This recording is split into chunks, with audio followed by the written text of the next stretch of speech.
What's up? Darcy here at 6 Strings 9 Lives. Welcome to episode 39 of 6 with 6 Strings.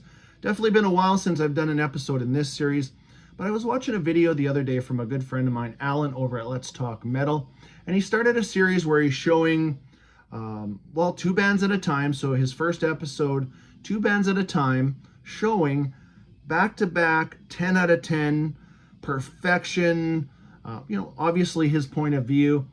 And he started off with power metal. I think he said he'll continue the series, do thrash, do death metal, whatever.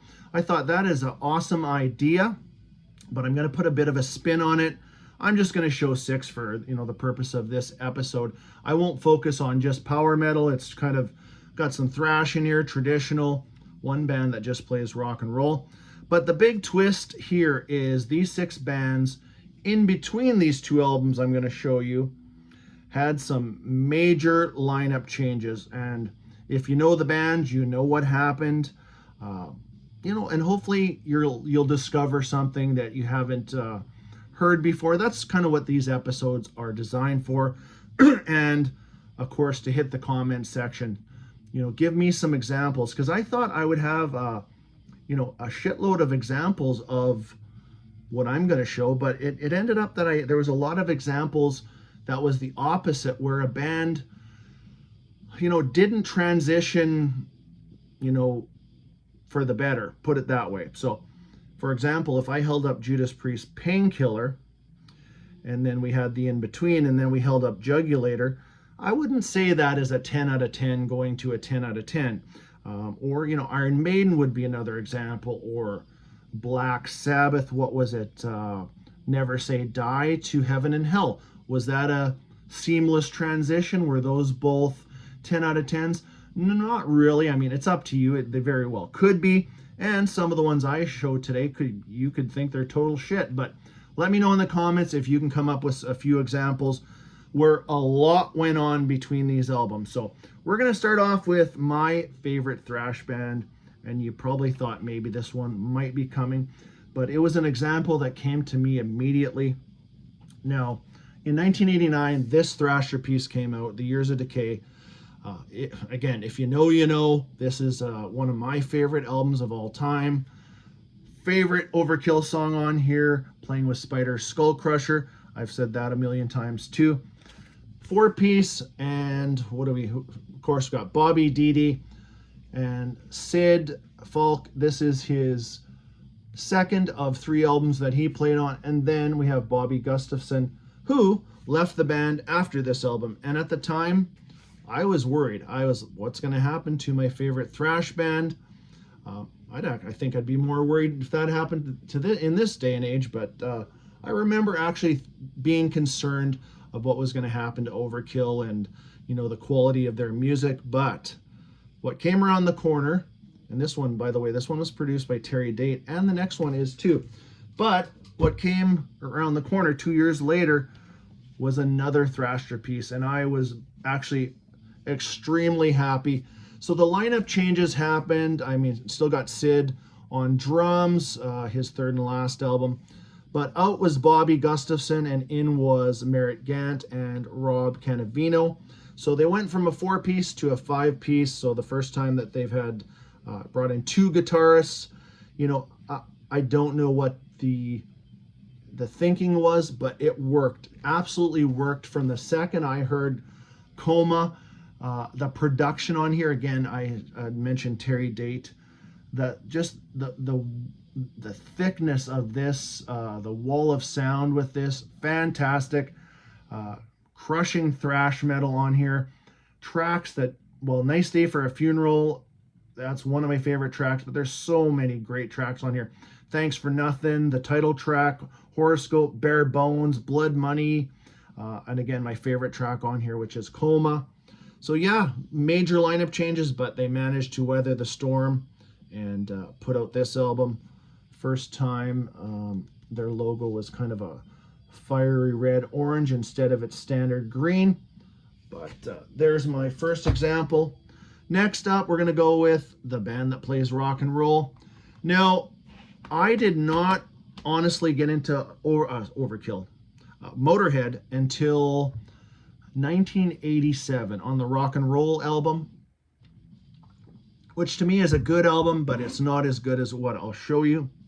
Now, my example for back-to-back, and again, it's up to you. Are they 10 out of 10s? Perfect. It doesn't matter. It's still something fun to talk about.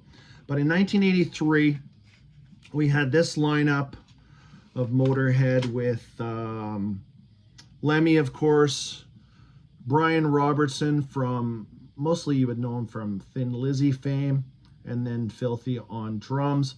This is Another Perfect Day, and this is one of those one-off albums that I absolutely love, and very high in my Motorhead ranking. But this is just a fantastic album.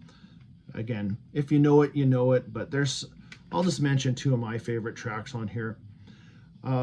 One track mine, and then the title track, Another Perfect Day. I love the atmosphere of this album. It just works, put it that way. But so what happened in between these two albums? 3 years passed by, and you know what's going to happen with Motorhead. You know, and again, at the time I wasn't thinking that because I wasn't really a big fan. But after the fact, you get thinking.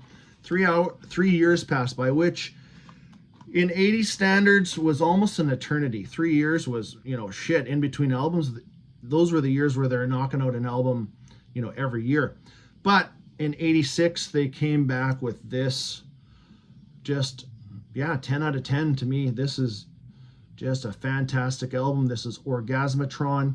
Went from a 3-piece to a 4-piece. They bring in Phil Campbell, or Wurzel and Wizzo, they were known as back then.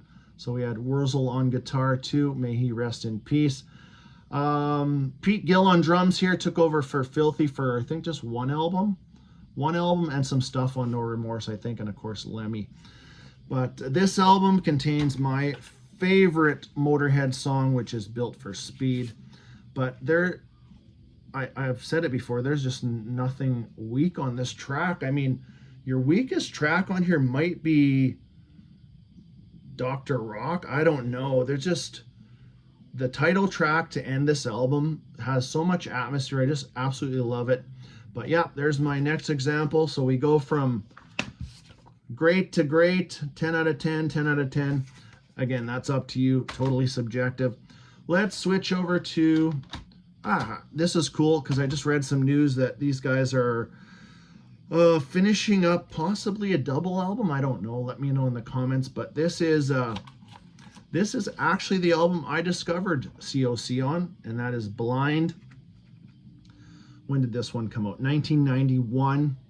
So this is the first to feature Pepper Keenan, the one and only album to feature Carl Agell on vocals, 5-piece.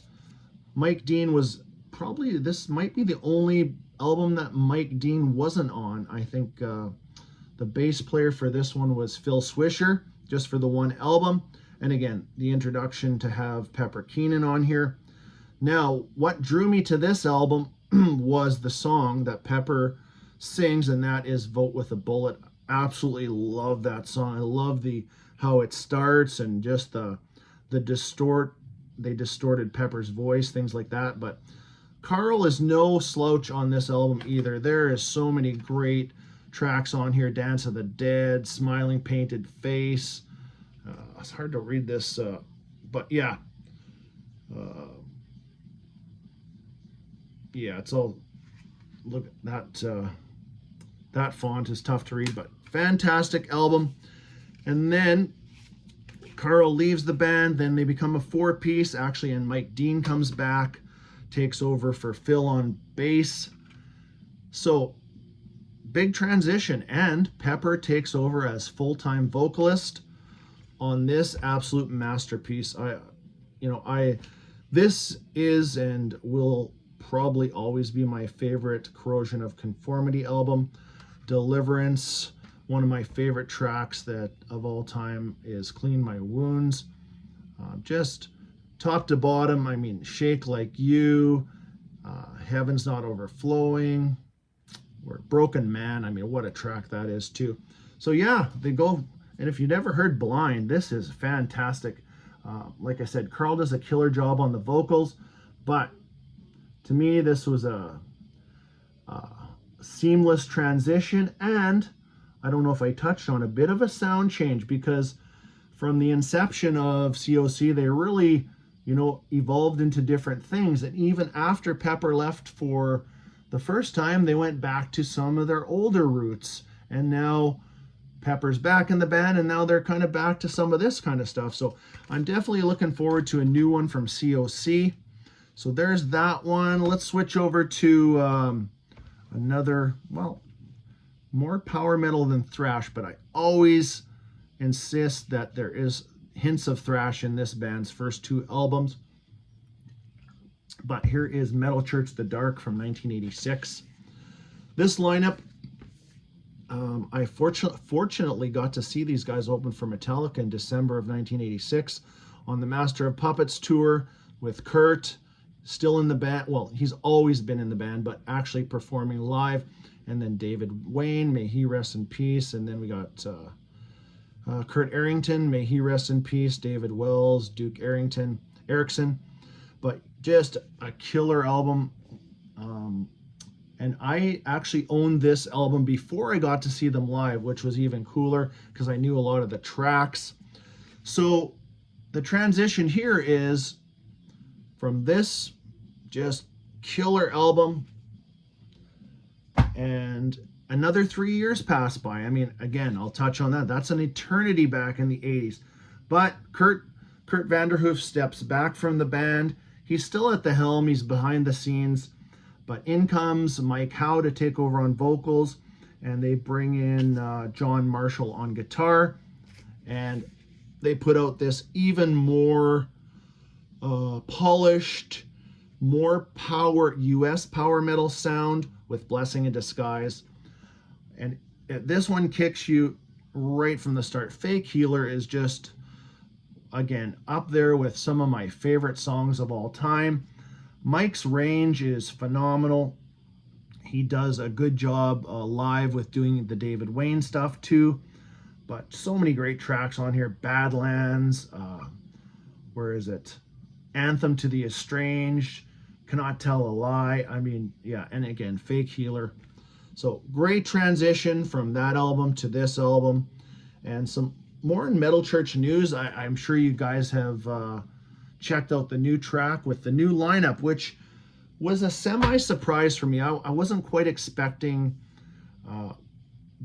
what was happening, because there wasn't a lot of Metal Church news in between late 2023 and now. But the new track, Fuck Around and Find Out, or FAFO, with the brand new lineup with Brian Allen on vocals, David Elfson on bass, and Ken Mary on drums. And I thought, oh, is this just a one-off type of thing? And Ken Mary has actually commented on a couple of my videos, so I went back into those comments and straight out asked him. I said, have you, because I was worried, have you left Flotsam and Jetsam? Because I love Flotsam and Jetsam. Ken Mary's such a great drummer. And I said, are you and David actual members of this, or is this a one only? He goes, no, we are full-time members. We'll be touring. No, I have not left Flotsam and Jetsam. Thanking me for, the great, the question or the concern. But he's basically said, I got to work as much as I can. And some of us, metal vets are in multiple projects, things like that. So I thought that was pretty cool that he got back to me. But I love the song. I am definitely looking forward to the new album. I mean, this is probably about the seventh, inception of Metal Church. I mean, we start off with David Wayne, Mike Howe, back to David Wayne. And then with Mark Lopes and Ronnie Monroe. Yeah, definitely. But anyways, looking forward to the Metal Church. But there's that example. We'll wrap it up with something pretty cool. But here's a band that I would not even know about if it wasn't for channels like Metal School or Razor Fist with his Metal Mythos series. But here's Anthem. Here's their third album. Anthem is a Japanese metal band who's just fantastic. I don't know, some people said the German Judas Priest, whatever, but it's just metal. And here's Anthem. This is their third album, Bound to Break, produced by a well-known metal producer, Chris Sangrides. May he rest in peace. But if you have not heard some Anthem, I mean, if you know bands like Loudness or Earthshaker, these guys are right in that ballpark. And actually, I think, personally, I like Anthem better than Loudness. Their catalog is way more consistent, and between bands like Anthem, Loudness, and Earthshaker, you probably got about 50 studio albums because they put out a shitload of material. But Bound to Break, one of my favorites. There's so many great tracks on here. But check out my favorite track, Machine Made Dog. But there's just top to bottom, Anthem, Bound to Break. So this one features Izo Sakamoto on vocals. He was there for the first 3 albums, and then big changes happen and he leaves the band, and in comes Yukio Morikawa. And again, almost like very similar vocalists, but I think Yukio is just more soulful in his delivery, and but both fit the band perfect. And when Yukio comes in, so Bound to Break came out in 87, and then 1 year later in 88, Gypsy Ways comes out, brand new singer, again produced by Chris Sangrides. And this one,